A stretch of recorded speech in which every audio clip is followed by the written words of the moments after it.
Oh look, there's a crow. Hi crow. I just saw a squirrel, but I think I may have ran into the shrubbery. Walking and talking today, Thursday, 13 June 2024, is at Richmond Beach Community Park. It's been the grass is already starting to turn yellow. It's not even officially the start of summer yet, but oh, look at those two crows together.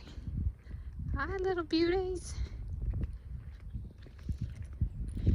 All right, so what should I talk about?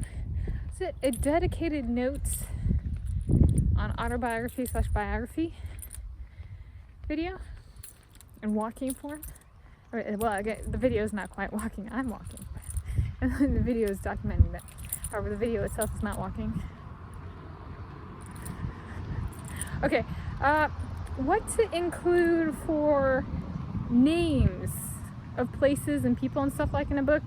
So a number of the books I've been reading,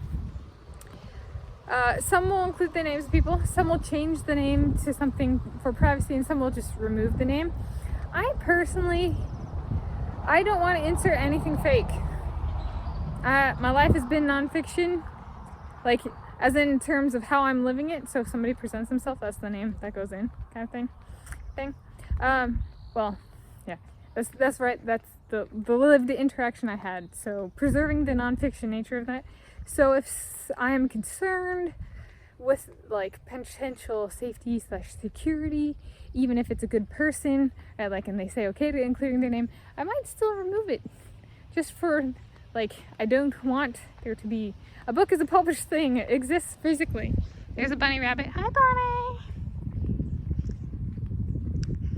It exists physically and can exist for, there are books that are over 1,000 years old, kind of thing. So thinking about that, if I'm borderline concerned to concerned, just figure out another way to phrase it.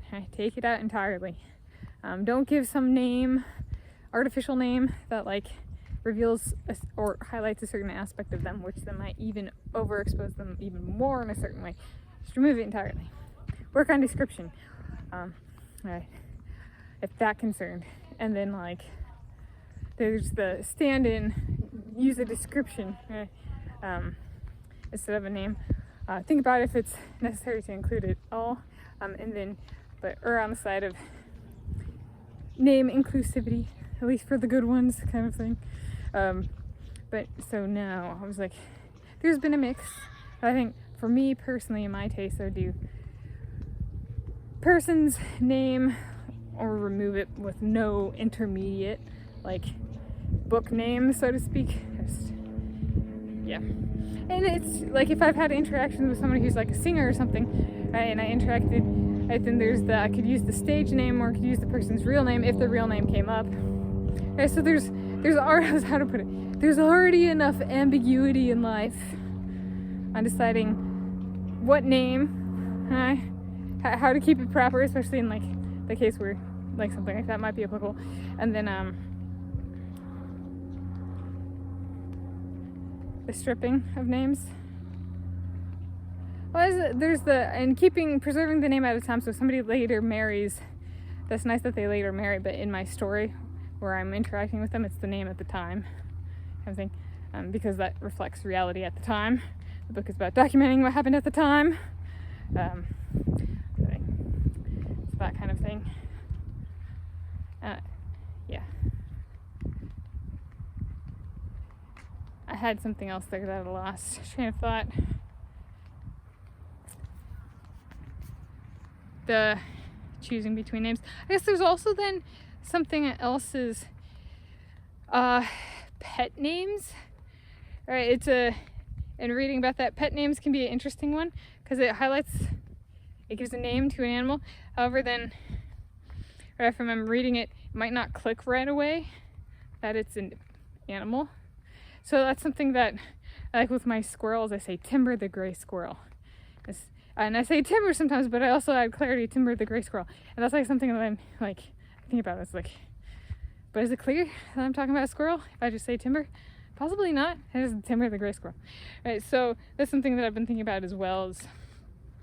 And then it can also call, right, There's Kona dog. Currently my parents only have one dog. This would be my parents' dog. But it's not a bad thing. It's just, that's sometimes how I refer to him. So there's like, which is the descriptor, right? Or my mom or my dad, stuff. So there's enough variation. There we go. Maybe that's the word. There's enough variation in how people are called. There we go. There we go. It's what's the real life thing of a stage name and the person's name? Person's real name and a nickname. There we go. Called what I brain farted on over there. Yeah. Nicknames can take up space, and it can take up memory space, so to speak, when reading. Right, am I going to remember that that's that person's name? So there's a lot, which is a way of saying real things or descriptions or no things, as opposed to book name or code name or something like that. That's my personal preferences. So thinking through notes on autobiography / biography, and how to include how to include real names. And I'm Tanis Coralee Leonhardi. She, her, hers of Seattle. And that is Richmond Beach Community Park.